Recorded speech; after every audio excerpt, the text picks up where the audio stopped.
Vamos colocar de pé, queridos, em nome de Jesus. Contar isso pela serva de Deus. Receba, missionário Cauane. Missionário Cauane.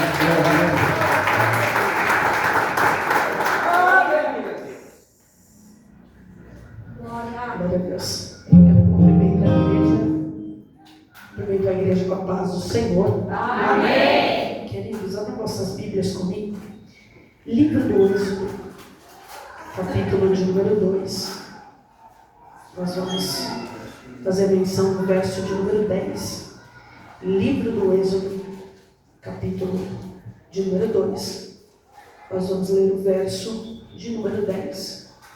Enquanto você localiza o texto, eu quero ser grato a Deus pela oportunidade de estarmos aqui nessa casa de oração, adorando ao Senhor com a igreja. Agradecer a pastora pelo convite. Obrigada, pastora, pelo carinho, pela atenção. Que Deus abençoe ao pastor pela honra. Deus abençoe, pastor. Um prazer estar aqui com vocês. Deus tem uma mensagem especial aos nossos corações. Amém, igreja? Amém. Êxodo, capítulo de número 2. Nós vamos ler o verso de número 10. Êxodo, capítulo de número 2, verso de número 10. Façamos a leitura. E quando o menino já era grande, ela trouxe a filha de Faraó, a qual adotou, e chamou seu nome Moisés, e disse: porque das águas o tenho tirado. Somente até aí. Curva a sua cabeça por alguns segundos. Nós vamos orar ao Senhor. Senhor Deus e Pai, em nome do Teu Filho amado Jesus Cristo, e em concordância com tudo que o Teu Espírito tem operado nessa casa de oração, desde o início dessa reunião, nós te pedimos, ó Pai, que fique à vontade sobre nós, para trazer a nossos conselhos da Tua palavra. Alguém que entrou por essas portas, Senhor, buscando uma resposta, um direcionamento, uma solução. E nós bem sabemos, ó Pai, que a Tua palavra é tudo isso. Que o Teu Espírito tenha total liberdade em marcar o Senhor com glória nessa noite. Marca essa noite como divisor de água sobre a vida do Teu povo. Senhor, se houver em nosso meio algum coração travado, alguma mente bloqueada, que o Senhor já possa, Pai, repreender, para que a Tua palavra possa penetrar e produzir em nós um resultado. Fique à vontade sobre nós, em nome de Jesus, amém. Se assim, Senhor, glória a Deus.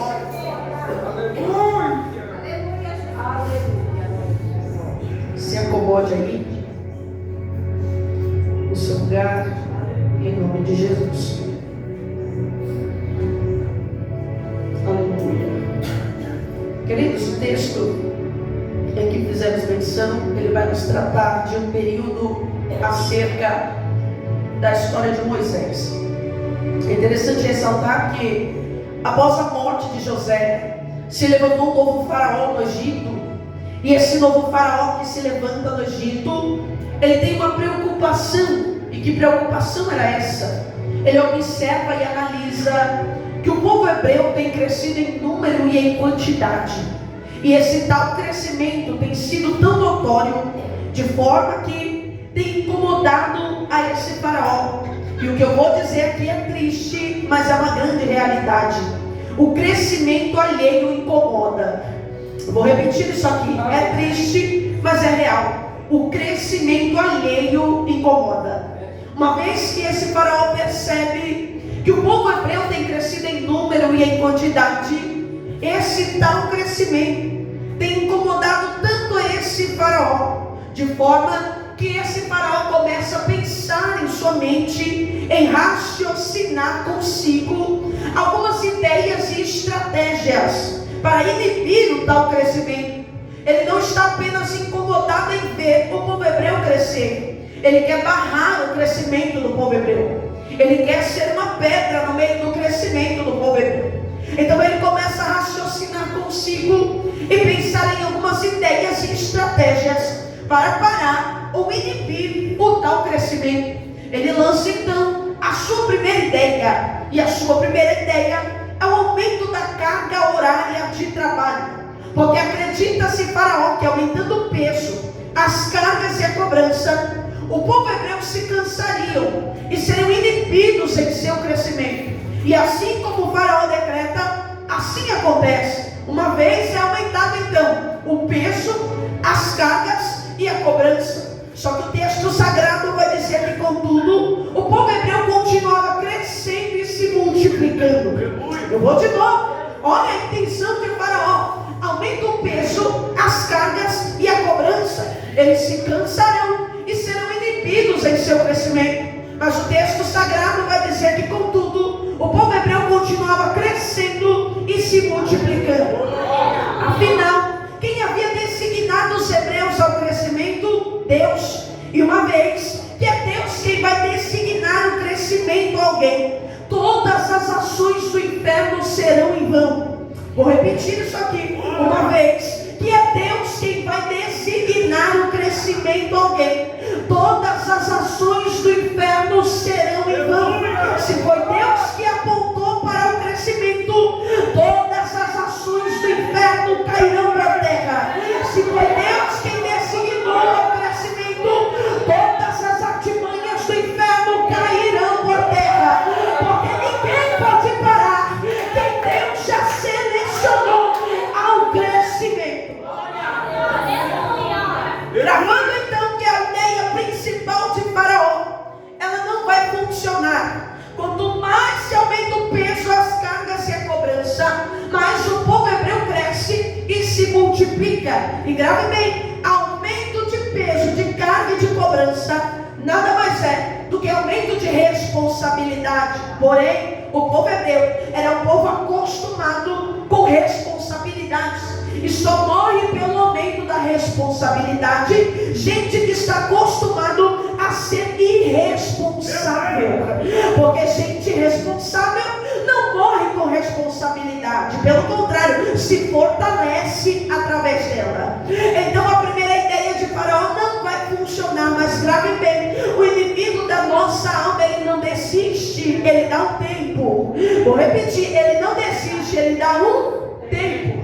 Então o que acontece? Já que a primeira ideia não vai funcionar, então Faraó começa a pensar em uma segunda ideia. Já que o inimigo da nossa alma não desiste e ele percebe que a ideia principal não funcionou, ele começa então a raciocinar em sua mente uma segunda ideia. Olhe para mim. Enquanto ele está pensando em sua segunda ideia, uma profecia começa a ser passada de um para o outro. Qual era a profecia? Entre os hebreus, Deus levantará um que será o libertador do povo. Quando essa profecia começa a ser passada de um para o outro, ela vai chegar aos ouvidos de quem? De Faraó. Enquanto Faraó raciocina a sua segunda estratégia para inibir o crescimento dos hebreus, ele ouve dizer entre eles: Deus vai levantar alguém. Imagina a frustração do inimigo, planejando e ouvindo dizer que Deus vai levantar o seu povo. Imagina a frustração de alguém arquitetando e ouvindo dizer que Deus vai levantar o seu povo. O que acontece quando o Faraó descobre? Ele vai se enfurecer. E detalhe é que ele já está enfurecido, igreja, por causa do que Deus prometeu, por causa do crescimento. Grave bem: Faraó já está enfurecido porque o povo hebreu está crescendo em número e em quantidade. E agora ele ouve a profecia. Quando ele ouve a profecia, ele se enfurece ainda mais. E por quê? Porque profecia nada mais é do que revelação divina. E revelação divina não cai por terra, ela se cumpre. Eu acho que alguém pegou essa Bíblia. Quando ele ouve acerca da revelação, ele se enfurece, sabendo que Israel, que o povo de Deus ainda não tinha vivido, mas que Deus os levaria até lá. Grave bem: a profecia é revelação divina. Tem lugar que os teus pés ainda não chegaram, mas a profecia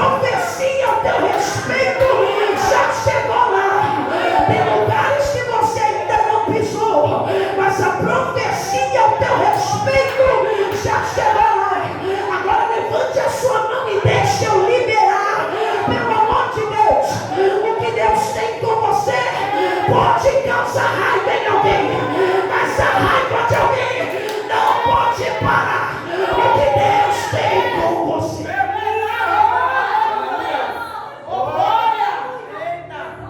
Ele ouve acerca da profecia, ele se enfurece, porque até o inimigo sabe que profecia, a revelação divina não cai por terra. Grave bem, às vezes não entendemos o porquê do aumento das perseguições. É porque a profecia ao nosso respeito já chegou aos ouvidos de alguém. Tu quer uma referência bíblica? Se lembra do Gênesis capítulo de número 37, quando nos relata acerca de José. Quando José tem o seu primeiro sonho e relata o seu primeiro sonho aos seus irmãos, a Bíblia Sagrada vai dizer que o ódio já existia e ele vai aumentar. A princípio José era odiado pelo fato de ser o mais amado entre os seus irmãos, e agora ele é odiado ainda mais. É assim que a Bíblia diz. Por quê? Porque ele conta o seu primeiro sonho. Após relatar o seu primeiro sonho, o ódio que já existia, ele vai aumentar. Quando o ódio aumenta, eu olho para esse texto e eu penso: será mesmo que um simples sonho tem o poder de causar tanta raiva em alguém? Não. Tudo que José sonhou se cumpriu. Sim ou não, igreja? Sim ou não, igreja? Então, na verdade, se o sonho se cumpre, não era sonho, era revelação. O ódio dos irmãos contra José ele vai aumentar, porque José não está relatando um simples sonho. José está passando aos irmãos a revelação de Deus sobre ele. E agora, através da revelação, os irmãos já sabem aonde Deus vai levar José.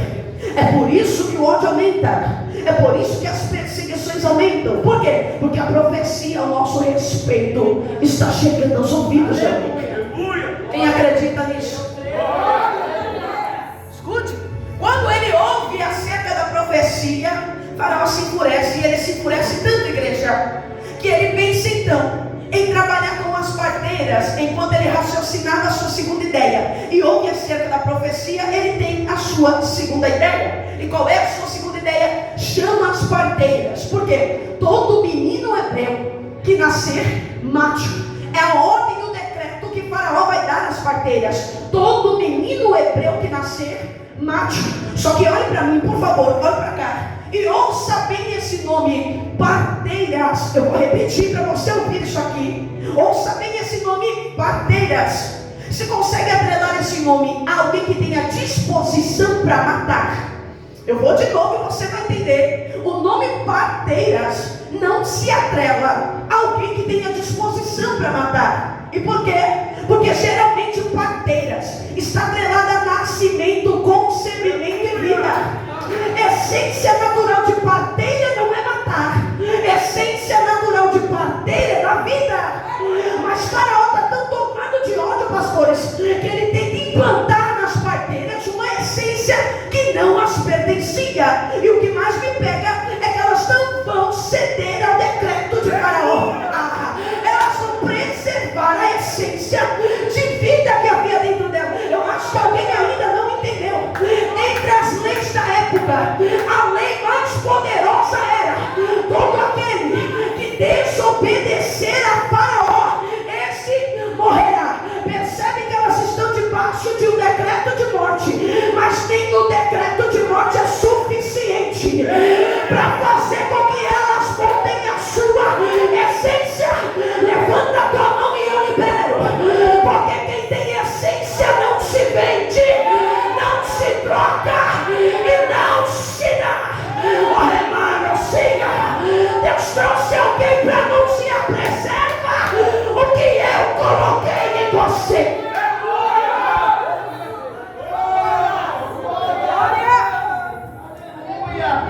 Escute.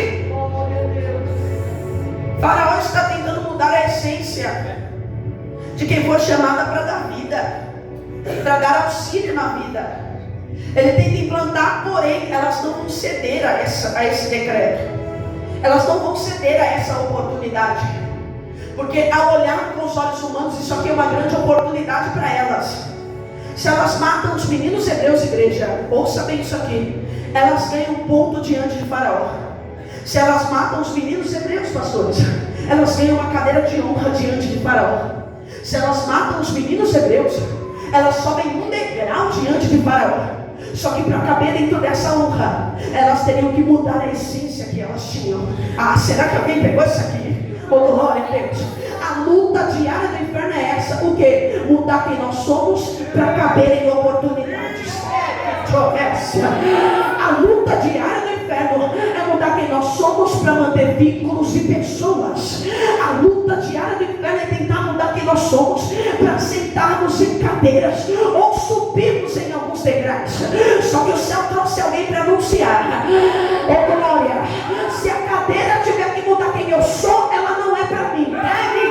Se a honra tiver que mudar quem eu sou, ela não é para mim. Se a oportunidade tiver que mudar quem eu sou, ela não é para mim. Quem entende isso aqui para onde?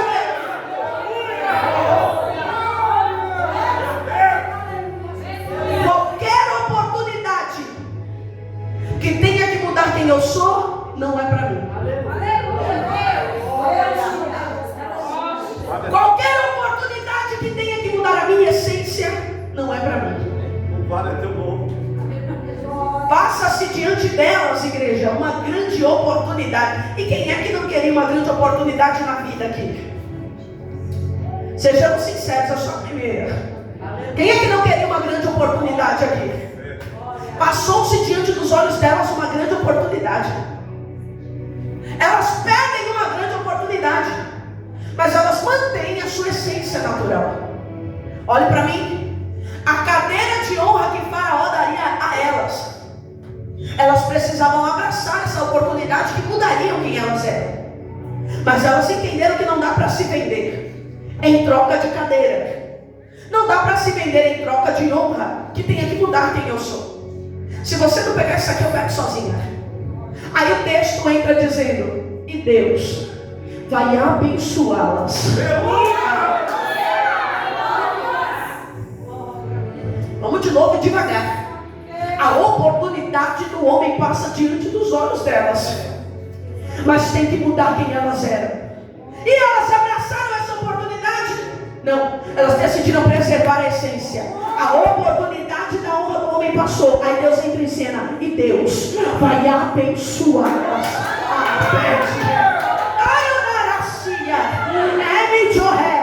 Eu estou pregando para alguém que acredita e mantém o que o céu plantou em você. Porque para cada oportunidade que passa na terra, Deus se levanta do céu ao nosso favor. Ele sentou em nós aqui para dizer: eu tenho honra para você. Eu tenho honra para você. Preserva o que eu coloquei em você.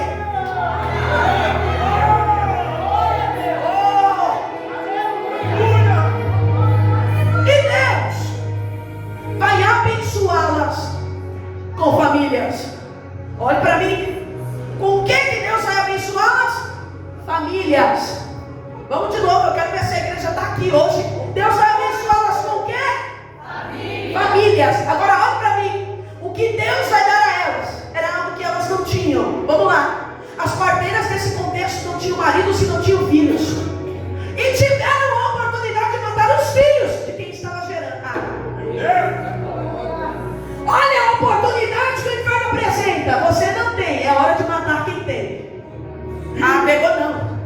Elas entenderam, não é porque eu não tenho que eu vou matar os filhos de quem tem.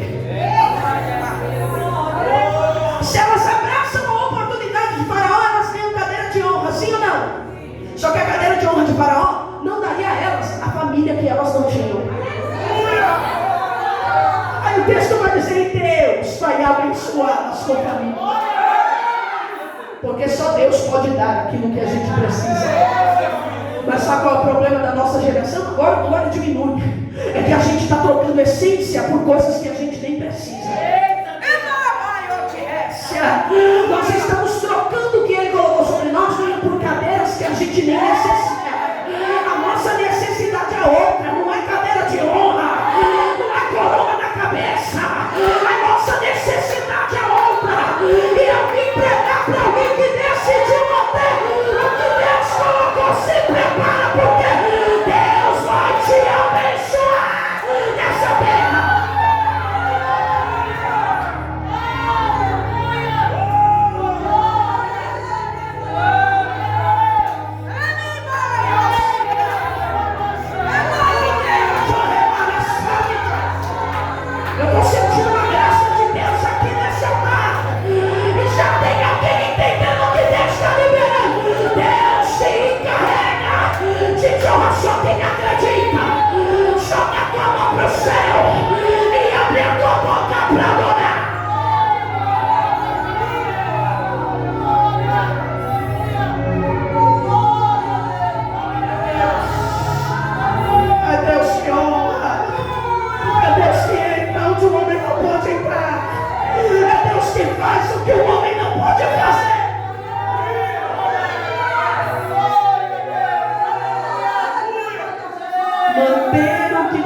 veio sobre nós.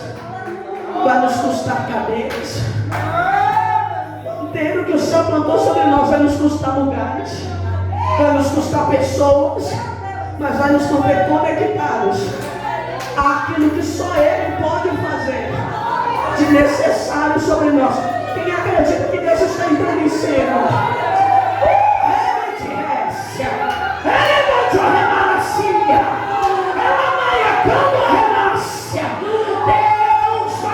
abençoar.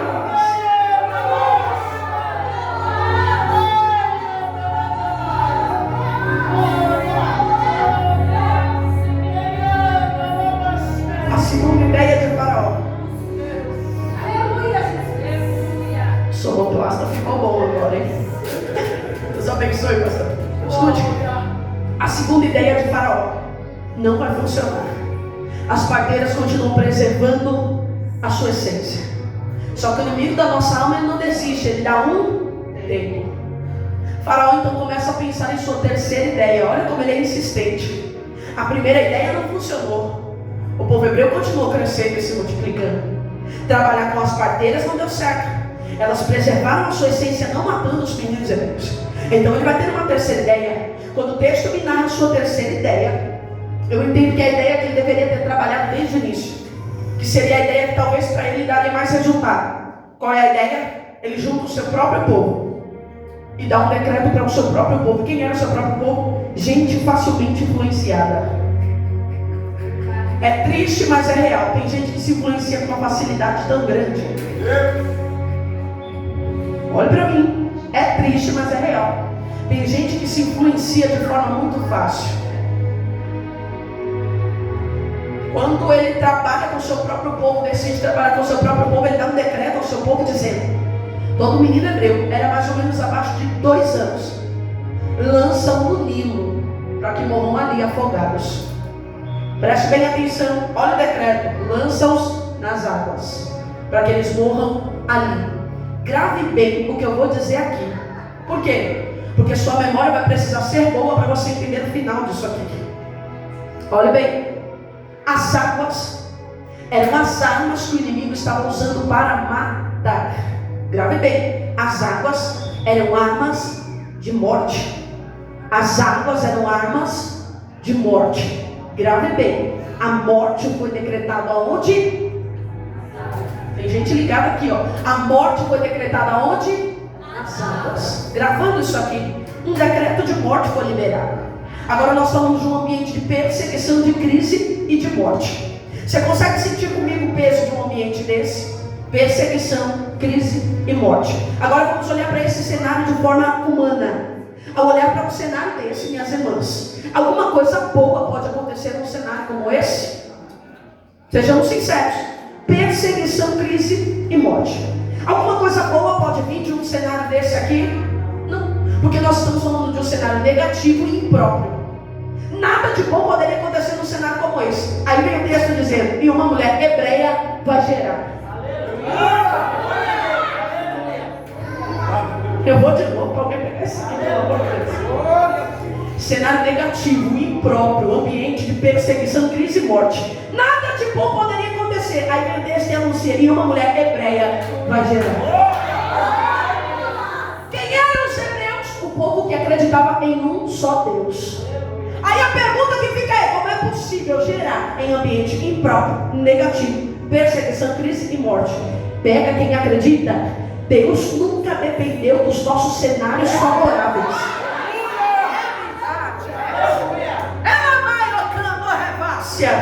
Deus nunca dependeu dos nossos cenários favoráveis para se manifestar a quem Ele quer. Você vai pegar isso aqui.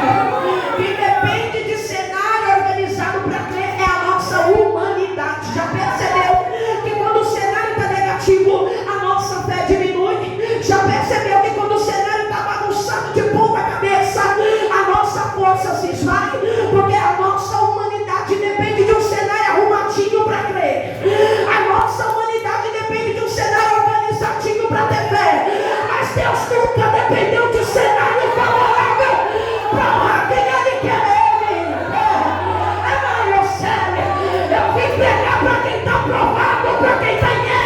Para quem está em crise, Deus vai se apresentar nesse cenário.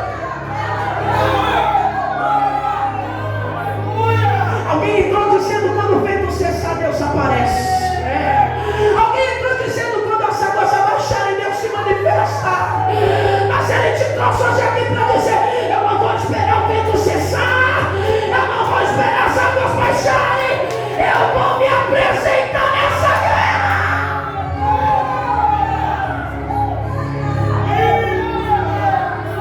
Deus nunca dependeu dos nossos cenários.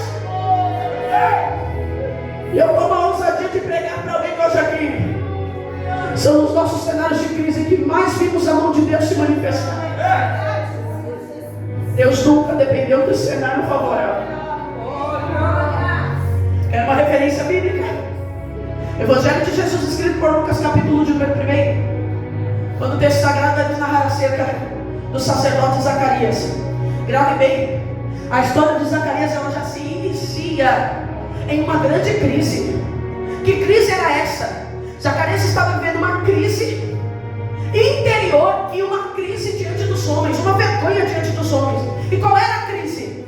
Todo sacerdote precisava ter filhos para que o sacerdócio passasse de geração para geração. E uma vez que isso não acontecia, o sacerdote era tido como uma vergonha diante dos homens. Por quê? Porque não havendo sucessor, todos sabiam que o sacerdócio se encerraria dentro daquela casa. Não tinha ninguém que viesse depois dele ou desse continuidade. O que Zacarias está enfrentando é o período em que ele exerce, mas não tem ninguém que venha depois dele pelo fato da sua esposa Isabel ser estéril. Não tinha sucessor. Então todo mundo sabia, daqui a pouco o sacerdócio se encerra ali. Daqui a pouco o sacerdócio se acaba ali. Ele está enfrentando um grande período de crise. O que mais me pega é que o texto vai nos narrar onde estava Zacarias, em casa chorando, se lamentando. Não, o texto vai dizer, aonde estava Zacarias? Exercendo o seu ofício diante de Deus.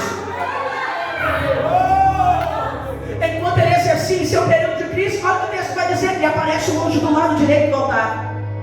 E o anjo que lhe aparece traz para Zacarias a resposta que a alma dele precisava. Bom, não temas, a sua oração foi ouvida e a sua mulher concederá.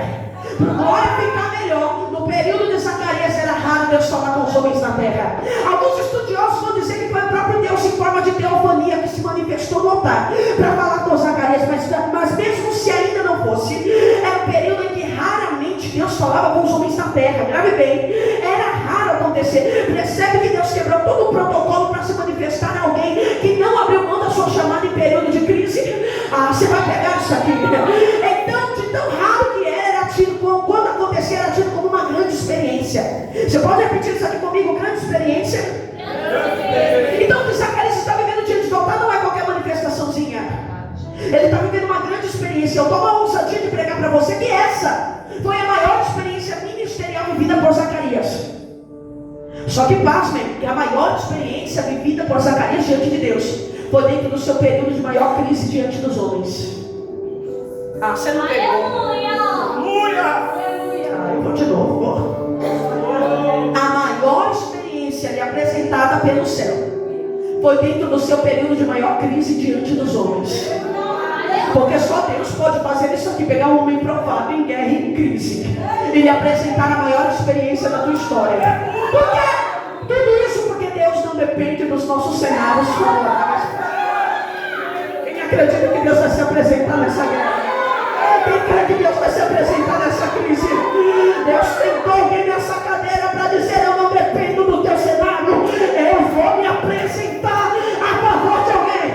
Em um ambiente improvável, negativo e impróprio, a entrega vai gerar, vai acontecer, vai dar certo. Deus vai se apresentar. Uma mulher hebreia vai gerar. Olha para mim. A mulher hebreia que gera, ela esconde o seu filho por 3 meses. Por quanto tempo? 3 meses. Eu quero te situar que a nossa mente, as nossas estratégias e a nossa mão até conseguem lidar com algumas situações. Se te disseram que não, vou te explicar que sim. Sua mão, sua mente, suas estratégias conseguem lidar com algumas situações. Porém, a nossa mão, a nossa mente e as nossas estratégias são limitadas. Posso explicar? A hebreia que gera, ela esconde o menino por 3 meses. Quanto tempo? 3 meses. Foi ela que escondeu. Percebe que ela arquitetou uma estratégia e escondeu o menino durante 3 meses. Só que o texto é claro em dizer, e não podendo mais ela, o escondeu. Por quê? Porque durante 3 meses a mão dela deu conta da situação. Só que quando deu 3 meses, pastor, ela entendeu que dali em diante não era mais com a mão dela. É nessa hora que ela cria o cesto, trata o cesto por dentro e por fora, coloca o menino dentro do cesto. Porque ela entendeu, se eu continuar mantendo na minha mão o que é para entregar, aleluia, aí eu continuo que alguém pega isso aqui. Ela entendeu, se eu continuar mantendo na minha mão o que é para entregar, sabe qual é o nosso problema? Tem coisas correndo na nossa mão e a gente não quer entregar. É maracia. Mas Deus trouxe alguém nessa noite para dizer, entenda que a tua mão deu jeito até aqui, só que daqui em diante não é mais com a tua mão. Entrega, pelo amor de Deus.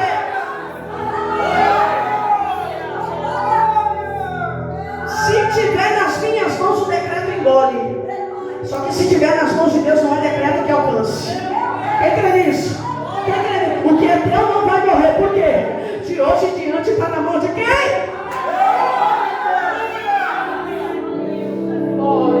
Ela cria o cesto, trata o cesto por dentro e por fora, coloca o menino dentro do cesto e leva o menino à beira do junco, na onde? No Nilo. Grave bem. Quando ela leva o menino para a beira do junco, na onde? No Nilo. Eu quero repetir aqui para alguém gravar. O mesmo lugar que ela está colocando o menino para o manter vivo é o mesmo lugar onde o faraó decretou morte. Grave bem, o mesmo lugar que ela está colocando o menino para o manter vivo é o mesmo lugar em que o faraó decretou morte, nas águas do Nilo. Olhe para mim, a filha de faraó desce para se banhar com algumas donzelas, e uma delas abre o cesto e vão dizer, esse menino é hebreu, esse menino é hebreu. Aí a irmã do menino que observava de longe vai dizer assim, ó, quer que eu traga uma hebreia para amamentar o menino? Quer? Quem vem? A mãe.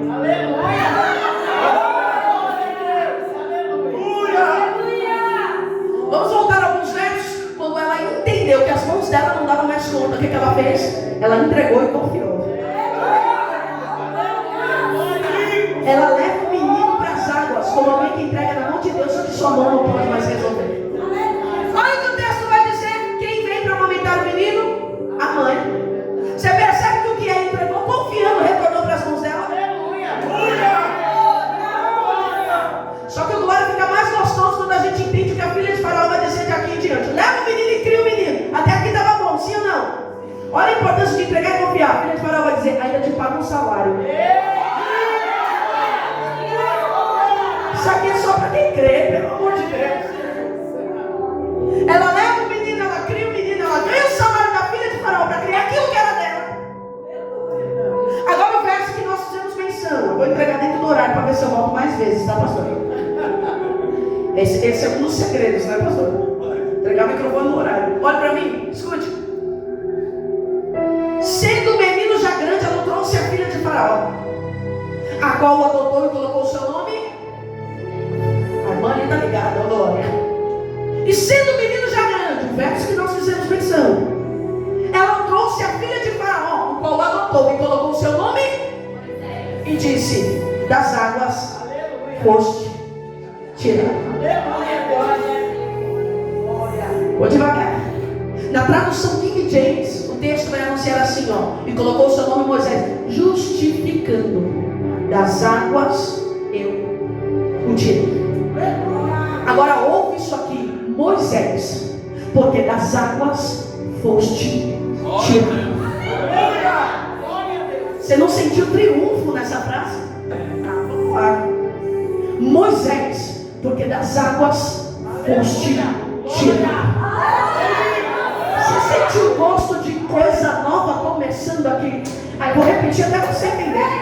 Moisés, porque das águas foste tirado. Você sente o cheiro de história nova começando aqui? Está começando um novo ciclo na história do menino.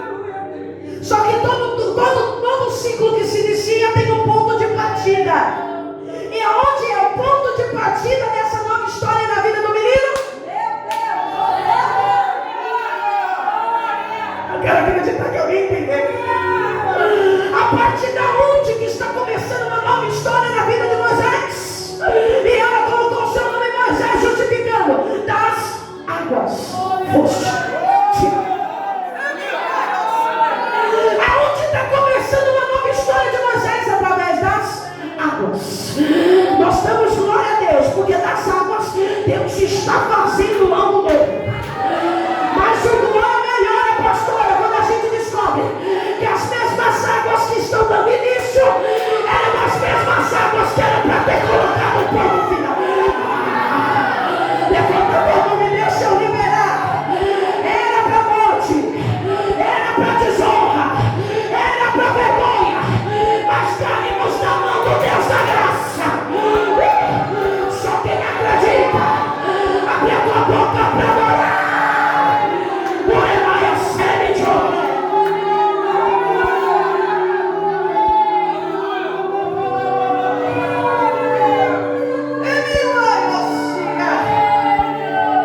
Fecha os teus olhos aí, né, Maio?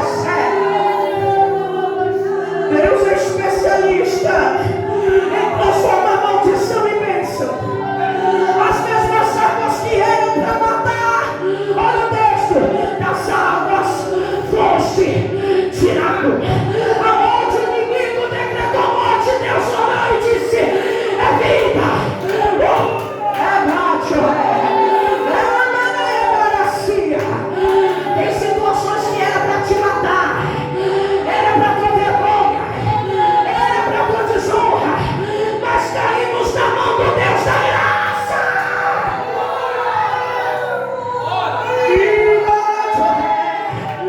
Isso, de olhos fechados. Você que tem glória, dê glória para Ele. Aumenta o fundo musical, pastor, por favor. Você que tem aleluia, dê aleluia para Ele. Você que fala em línguas, a Bíblia diz que o que fala em línguas é para sua edificação. Abre a tua boca aí e seja grato. Era para morte, Ele transformou em vida. Era para vergonha, Ele transformou em honra. O Deus da graça chegou. O Deus da graça entrou na história.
águas que eram para ter nos matado.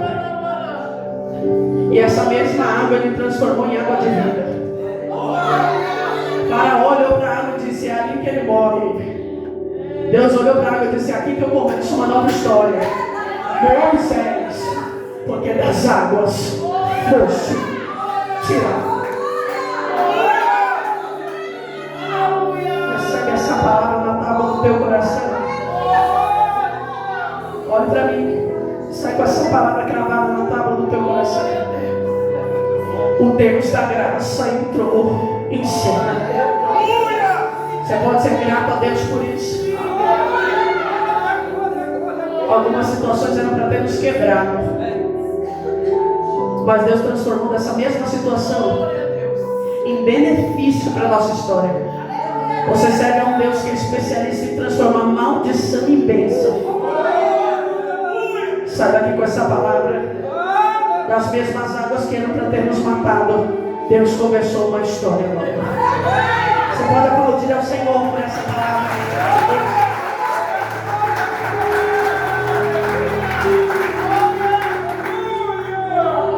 Olha para cá. Vou devolver o microfone para quem é de direita. Sobrando horário porque eu sou estrategista, viu? Olha para mim. Eu queria dar só um recado, irmãos. Eu acho que eu esqueci de compartilhar com a pastora. Eu esqueci, pastora.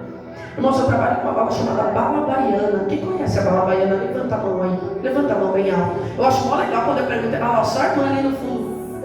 Eu acho muito legal. Ali também. Eu acho muito legal quando eu pergunto e a maioria não conhece. Porque você vai conhecer hoje, não vai embora na dúvida. Para quem não sabe o que é a bala baiana, é uma massa de beijinho, uma casquinha de caramelo. Não entendeu? Vou simplificar. É a mesma coisa do morango do amor, só que sem o morango, é de coco, tá? É um beijinho com uma casquinha de caramelo. Se você puder colaborar com o meu ministério, eu queria até ver que os obreiros têm uma mesinha, você pode ser ali.